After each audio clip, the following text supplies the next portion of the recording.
الحمد للہ رب العالمین والصلاة والسلام علی سید الانبیاء والمرسلین اما بعد 40 حدیثیں سیکھنے کا سلسلہ جاری ہے۔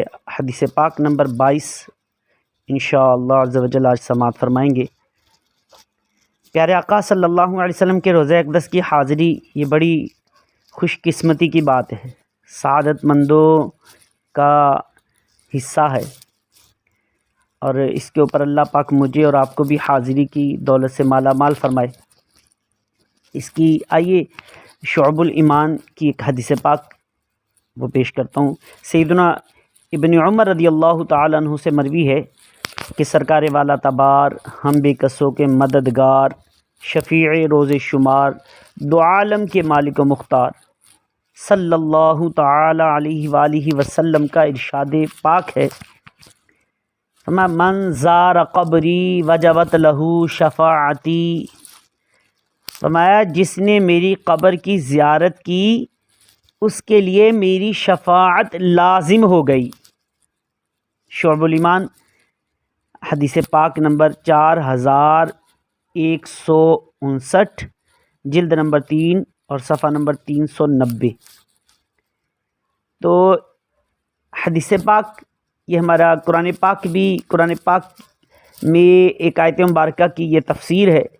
اللہ پاک قرآن پاک میں ارشاد فرماتا ہے، وَلَوْ أَنَّهُمْ إِذ ظَلَمُوا أَنفُسَهُمْ جَاءُوكَ فَاسْتَغْفَرُوا اللَّهَ وَاسْتَغْفَرَ لَهُمُ الرَّسُولُ لَوَجَدُوا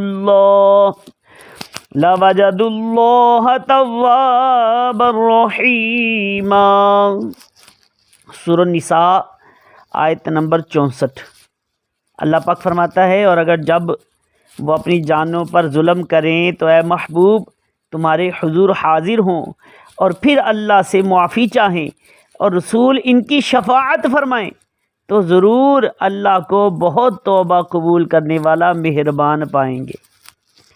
صدر الفاضل علامہ مولانا سید محمد نعیم الدین مراد آبادی رحمۃ اللہ تعالی علیہ اس آیت کے تحت تفسیر خزائن العرفان میں لکھتے ہیں، فرماتے اس سے معلوم ہوا کہ بارگاہ الہی میں رسول پاک صلی اللہ علیہ وآلہ وسلم کا وسیلہ اور آپ کی شفاعت کار برآری یعنی کام بن جانے کا ذریعہ ہے۔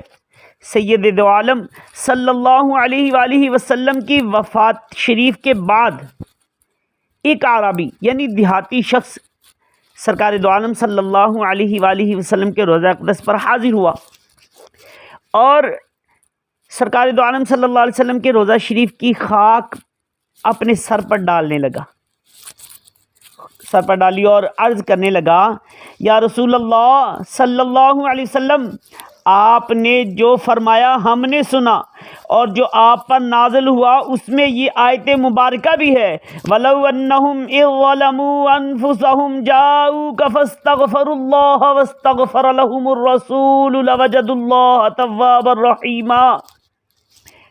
آقا بے شک میں نے اپنی جان پر ظلم کیا ہے اور میں آپ کے حضور میں اللہ پاک سے اپنے گناہ کی بخشش چاہنے حاضر ہوا ہوں، تو میرے رب سے میرے گناہ کی بخشش کرائیے۔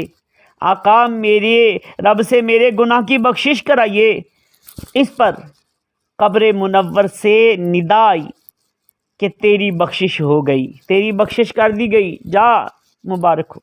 تو یہ آیت مبارکہ اور حدیث مبارکہ جو ہے پیارے آقا صلی اللہ علیہ وآلہ وسلم کی حیات ظاہری کے بعد بھی سرکار سے شفاعت طلب کرنے کا ذریعہ ہے۔